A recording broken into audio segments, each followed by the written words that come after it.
Good afternoon students, welcome back to online classes of your analog communication. Last class we have discussed about your analog pulse modulation schemes. I think we have got a gap between your previous class and this class, but we'll revise what we have discussed in the last class. It was all about your pulse modulation schemes, right? Then afterwards we have discussed about your pulse amplitude modulation. Before that we have also discussed about your sampling theorem, what is sampling, what are the different kinds of samplings. I hope you remember there are three kinds of samplings: natural, ideal and flat top sampling. After all that we have gone for your pulse amplitude modulations, correct, where your amplitude of your pulse carrier wave is varied in accordance with your message signal, right? So in this class here we are going to discuss about the other two techniques that we are having in your analog pulse modulation schemes. First was your pulse amplitude modulation, right? In today's class we will be going to see about your pulse time modulation schemes. So before going to that, first we have to see what are the disadvantages in your pulse amplitude modulation. So that's the reason we are going for your pulse time modulation schemes, right? So what were the disadvantages over there? When you are comparing with them, the pulse amplitude modulation or the pulse width modulation will be having the greater noise interference in your pulse amplitude modulation scheme in PAM. So why? Because there your signal, your message carrier is varied, carrier amplitude is varied in accordance with your message signal. As we are using the pulse trains, whenever your pulses amplitude is varied, there is a chance of getting the noise interference at the top of your amplitude levels, right, at the pulses. So that's the reason we are going for the flat top, because it should not change, your amplitude should be constant, it should not be changing continuously. So that's the reason. The disadvantage is that you will be having greater noise interference, and the second one is the peak power required is also high, and the very importantly third one is your bandwidth required for your PAM transmission is large. Okay, so these are the disadvantages that we have seen in the pulse amplitude modulation. So as to overcome that one, we are going for next modulation schemes, that are your pulse time modulation schemes. So in pulse time modulation schemes, what we are having, first we will see what is the definition of your pulse time modulation scheme and what are the different types of pulse time modulation schemes. Okay, so in your pulse time modulation technique, the time of the pulses of the carrier, that is nothing but your pulse train, is varied. So these kind of signals or these kind of techniques are called as your pulse time modulation techniques. So what is you mean by your pulse time modulation technique? The time of the pulses of the carrier, that is nothing but the pulse train, that are varied. So that kind of modulation schemes are called as your pulse time modulation schemes. So in these pulse time modulation schemes we are having two types. First one is pulse width modulation and the second one is your pulse position modulation. So in today's class we are going to see completely about the generation, demodulation, what are the advantages and disadvantages of your pulse width modulation. Clear guys? So before going to that, first we see what we are having in pulse width modulation. What is the definition of your pulse width modulation? So let's get started with your definition. So the modulation techniques where the width of the pulses of the carrier is changed or varied according to the modulating signal, that is nothing but your message signal, is known as your pulse width modulation. I'll repeat it once again, where the pulse width is where the modulation technique where the width of the pulses of the carrier are changed or varied in accordance with your message signal or the modulating signal is known as your pulse width modulation. You can also give another name for this one. So it is also known as your pulse duration modulation or pulse length modulation can also be said. Okay, so what is the advantage here? In pulse width modulation, both amplitude and the starting time of each pulse are fixed. Okay, so what are fixed over here? Then pulse width modulation, both the amplitude is fixed and the starting time of each pulse is also fixed. Okay, we are only changing the width of the pulse. Okay, so the modulation techniques where the width of your pulses of the carrier is varied in accordance with your message signal is known as your pulse width modulation. This is the definition of your pulse width modulation. I hope you are clear, right? So due to this constant amplitude, it gets less affected by noise. So this is the advantage that we are going for pulse width modulation rather than that of your pulse amplitude modulation. So what is that? So due to the constant, as we have said that what is constant over here, ma? Amplitude is constant, we have said. So due to this constant amplitude, it gets less affected to the noise. Go back to the flat top and natural sampling, just read it out or go through that video. You will get to know how that noise is getting affected to your pulse trains. Okay. So if you are having the constant amplitude, we won't get any kind of noises. It will be more immune to the noise. So that's the reason we will be saying that the amplitude should be constant of your carrier pulses. So due to this constant amplitude, it gets less affected to the noise. Okay. Now see what is this pulse width modulation. Okay. How many kinds of pulse width modulation we have said. See in this pulse width modulation, we will be having 3 different types. Okay, but usually we will be going for the first one, lead edge only. These are all kinds of pulse width modulation. So first one is, there are 3 types of pulse width modulation techniques which are named as lead edge modulation. Then we are having the trail edge. Trail is the ending edge. Lead is means the upgoing edge. Okay, I hope you know what is leading edge, what is trail edge. I will show in the next figure also. And the third one is pulse center edge modulation. These are the 3 different kinds of modulation techniques. In which one we are having, saying ma? In pulse width modulation. 3 types of pulse width modulation techniques. These are the types, and we mostly prefer this lead edge modulation technique in your pulse width modulation. Okay, very firstly it is about your lead edge modulation. What is meant by lead edge modulation? In this case, the lead edge is always constant and the trailing edge of the pulse is varied in accordance with the instantaneous value of the modulating signal or the message signal. Clear? See what you are doing here. What is constant? Lead edge means the starting edge which will be going up as in the pulses, that edge will be constant, and the trailing edge of the pulses, the downgoing pulse of the trailing edge of that particular pulse is varied in accordance with the instantaneous value of your message signal. Correct? Now next one is what you are having, trail edge. Similarly, vice versa, you can see that the trailing edge is always constant and the leading edge of the pulse is varied in accordance with the instantaneous value of your message signal. And the third one is your pulse centered. Okay, it is completely centered one. The pulse width is varied for the center of unmodulated pulse carrier, and only at the center. We'll see the figure, it will be very clear for you people. See, this is the figure. Okay, this is the pulse modulation techniques where we are having 3 times: leading edge, trailing edge and center edge. See, listen carefully. This is your unmodulated pulse. This is nothing but your carrier signal. Yes or no? You are having the pulse train, you are having the carrier signal. Here I am considering only 2 pulses. Then you are having this message signal, that is nothing but your modulating signal. First one, as I have said, this is the leading edge. What you have seen in the leading edge? What we have said, the leading edge is constant and the trailing edge of the pulse is varied in accordance with the instantaneous, means what is the instant value of your message signal. According to that, your pulse will be varied, right?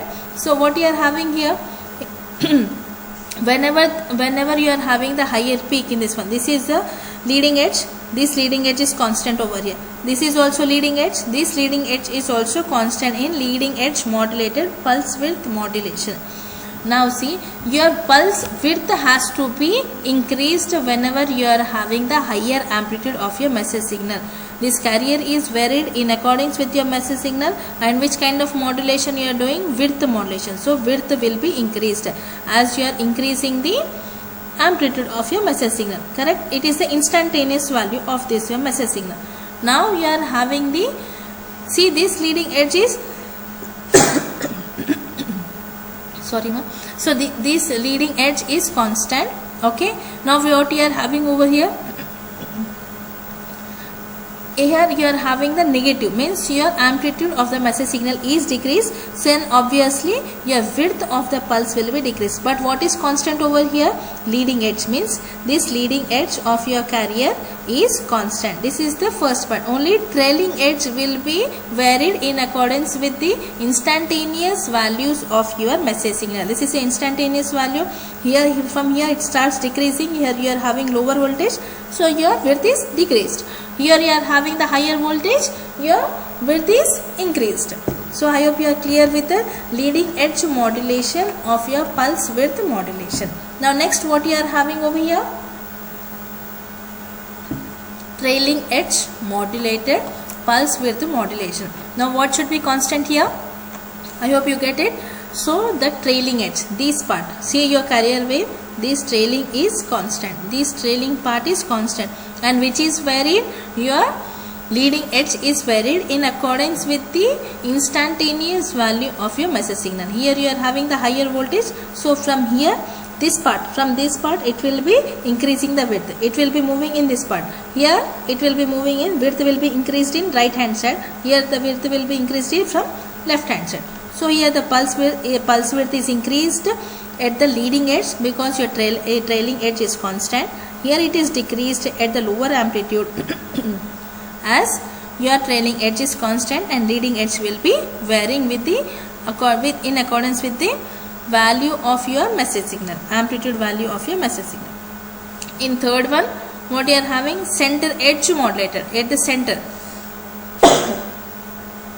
at the center itself, you will be getting this part, both trailing and the leading edge, they both will be varying in accordance with your message signal. So this is how, these are the techniques which are used in your pulse width modulation. So how many you are having? Leading edge, then trail edge and pulse center edge. Out of these three techniques we will be using, mostly we will be using the leading edge modulation technique where your trail edge will be varied. Okay. So this is about your pulse width modulation. Now we will see the generation of your pulse width modulation. How you are going to generate your pulse width modulation. So for generating your pulse width modulated wave, we need a comparator which compares your modulating signal, that is nothing but your message signal, as well as your one more, that is nothing but the carrier signal, that we are generating by using a sawtooth wave. So for the generation of your pulse width modulation, we are using a comparator. The comparator is nothing but your op amp. So this is the op amp or the comparator where you are using for the generation of your pulse width modulation. So this the modulating signal forms one of the input to the comparator. This is modulating signal, nothing but your message signal. This is given to the non-inverting terminal of your comparator. Then next to the inverting terminal, the comparator, then what you are having? The non-sinusoidal wave or the sawtooth wave is given to the another part for your comparator. So you are having sawtooth wave and as well as the modulating wave, they both are given to your comparator. Then at that point, it will be having a some particular threshold voltage also. Okay. So this comparator compares these two signals and generates a pulse width modulated wave or an output wave. Okay. So this is how the simplest method to generate your what you say pulse width modulation. Okay. So what you say, we'll repeat it once again. My throat is not good, ma. Sorry for the disturbance. So modulating signal is applied to the non-inverting terminal of the comparator and the output of the sawtooth generator is applied to the inverting terminal. Okay. The output of that comparator goes high. Okay. This is the output you will be getting. Okay. This is pulse width modulated wave. Okay. Now see what you are having. The value of the sawtooth triangle is more than the signal of your pulse width modulation, then the output will be high. I'll explain it very clearly. Just listen to me first. Okay. What you are using, once again I'll repeat. You are using a comparator. To that we will be having two input terminals. To that two input terminals we are giving for one input terminal, that is non-inverting, there you will be giving a modulating signal, and one more you will getting a sawtooth generator. You will be getting a sawtooth waveforms. Okay, to these sawtooth waveforms we are given, we will be getting the output as pulse width modulated wave. How we are going to generate that one? We are having a condition, the output of the comparator goes high. This output of the comparator is going high. When it is should go high? When the sine wave is higher than that of your sawtooth wave. This sine wave, this is your modulated wave. If it is greater than of your sawtooth wave, then the pulse width modulated output is high. Then it is low means this modulating signal output or the message signal is low than that of your sawtooth wave. So this is how. See, this is the message signal and this is your carrier signal. I'll repeat it once again. If the value of the sawtooth triangle signal is more than that of your message signal, then your PWM output is high. Else, if the sawtooth triangle signal is less than the modulating signal or the message signal, then the pulse width modulated output is low. Clear? Thus the value of the input signal magnitude determines the comparator output, which defines you the width of the pulse generated at the output. So this is how you will be getting. So thus the duration for which the comparator output remains high is more proportional to the amplitude of your modulating signal. Okay. So I'll show the figure. So what happens over here? This is the message signal and this is your carrier pulse strength. This what I have given the part C is your pulse amplitude modulation. Okay. Okay, this one. Then you are having the fourth one, D part is your comparator sawtooth generator. This sawtooth generator is combined with your carrier signal. This is the pulse amplitude wave. Leave about this one, don't get confused. Then you are having this one. What is this? Pulse width modulated signal is over here. This is sawtooth plus what you are having the message signal. Then you will be having this part. Whenever your value of the sawtooth generator or the sawtooth triangle signal value is more than of your message signal, this message signal, then what happens? Your pulse width will be high or else it will be low. You have to see whether it is high, greater than this one, then it will increase. If it is less, then it will be decreasing. What will be decreasing? The width will be decreased. See here, the amplitude is very high. Of course, it will be higher than that of your sawtooth. So your width is increased. Here also your amplitude is high, the width is increased. Whenever your amplitude is low, the width will be starting decreasing.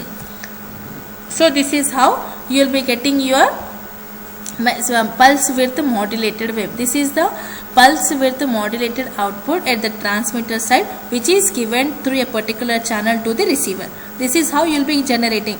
How you are generating? Just take a comparator, give the two inputs to that one. One is the modulating signal and another one is your sawtooth generator. If sawtooth generator value is greater than that of your message signal, the width will be high. Okay. Then if it is less than that one, the state is low state. Okay, this is how you will be generating your pulse width modulation. Now we are going for the second one, that is demodulation or the detection of your pulse width modulation. Right. So we have got the pulse width modulated wave through the transmitter. We are through a particular channel, we are sending it to the receiver. Of course, whenever you are transmitting a signal through a particular channel, some noise or distortion will be added to your modulated signal or the message signal. Okay, so as we know, during the signal transmission, some noise gets added to the pulse width signal or the pulse modulated signal, any kind of signal, some kind of noise that will be added whenever you are transmitting the data from transmitter to the receiver through a particular channel. So firstly, what we have to do? We have to remove the noise that has been introduced when your transmitted signal is coming through a particular channel.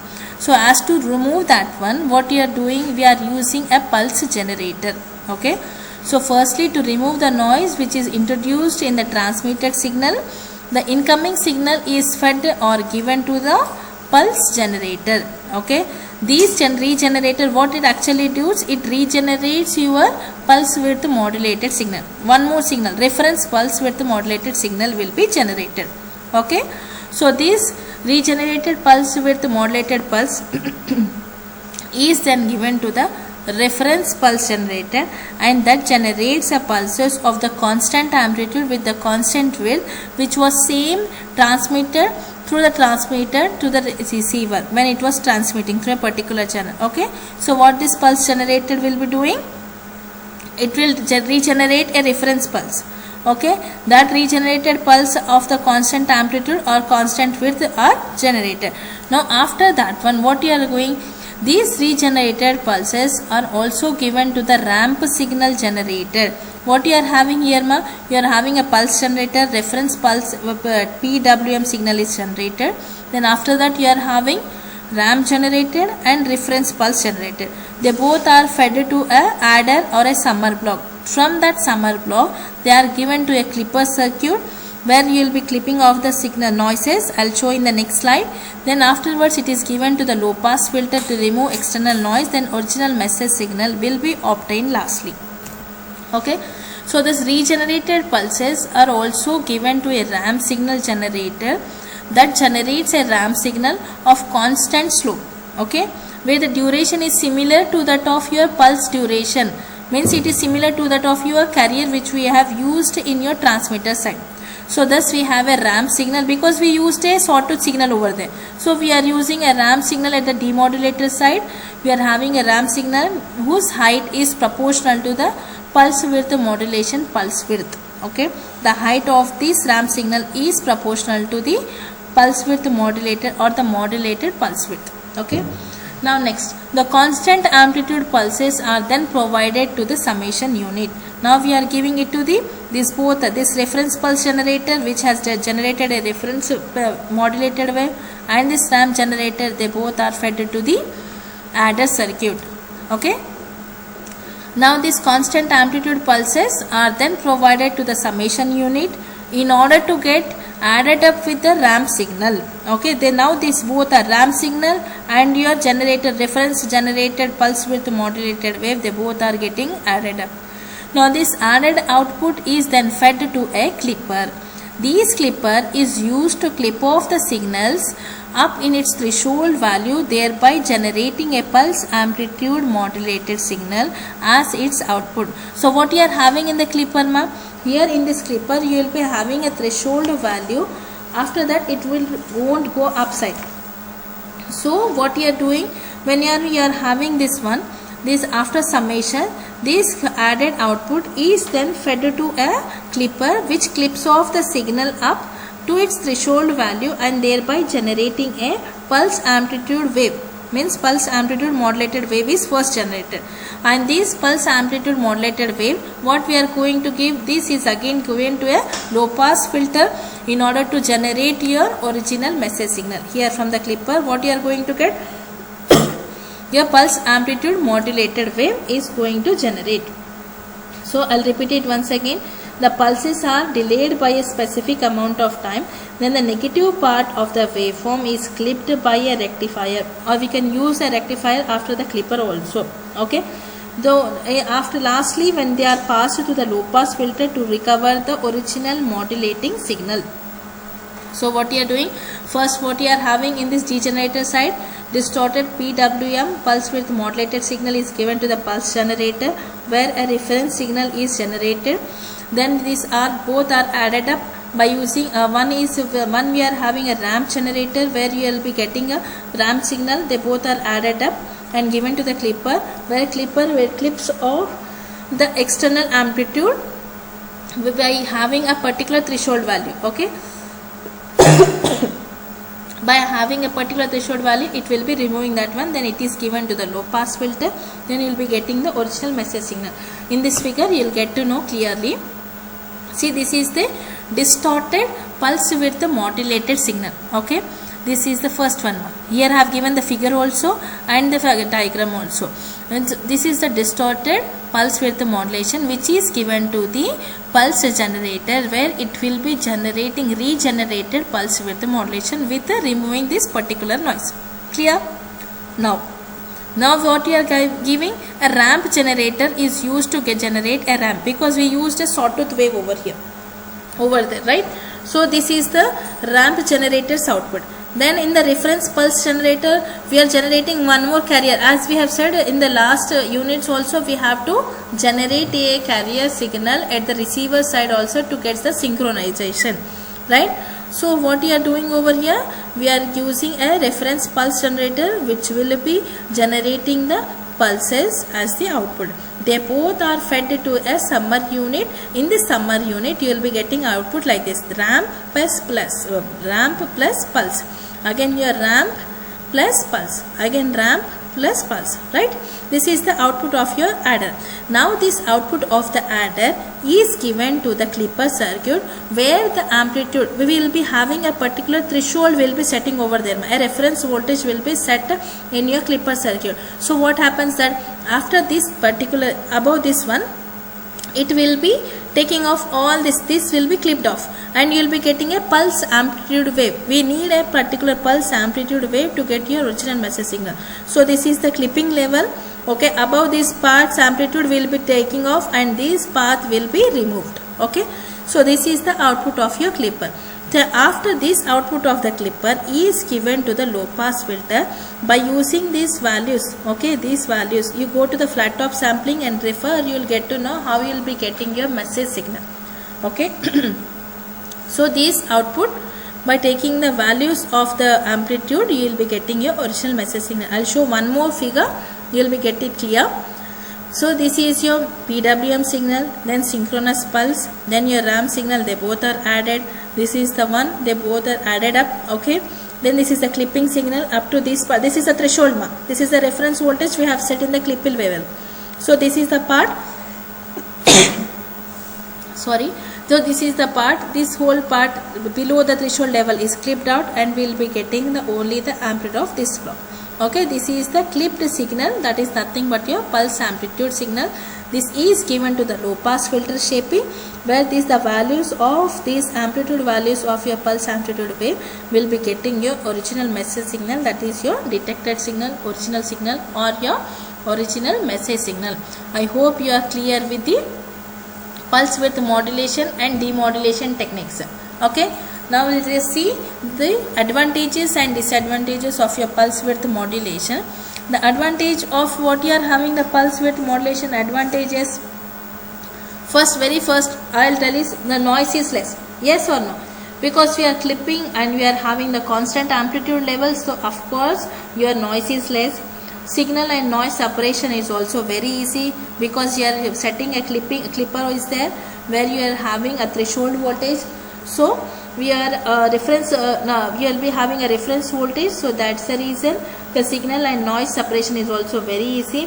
Plus pulse width communication or the pulse width modulation communication does not require synchronization between your transmitter and receiver. Okay, this is the one of the advantage, which doesn't require any kind of synchronization. We can build it up. So these are the advantages, and some of the advantages are the pulse width modulation technique helps in preventing overheating of LEDs.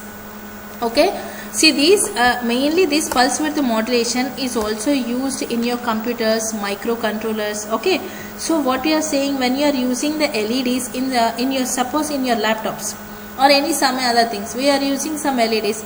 So it prevents from overheating of LEDs while they are maintaining the brightness. Okay, so this is the technique where we will be using, they will be preventing the overheating of your LEDs. Second one is pulse width modulation provides accuracy and quick response time, because we are having the pulses, right? We are having the sawtooth waveform there, right?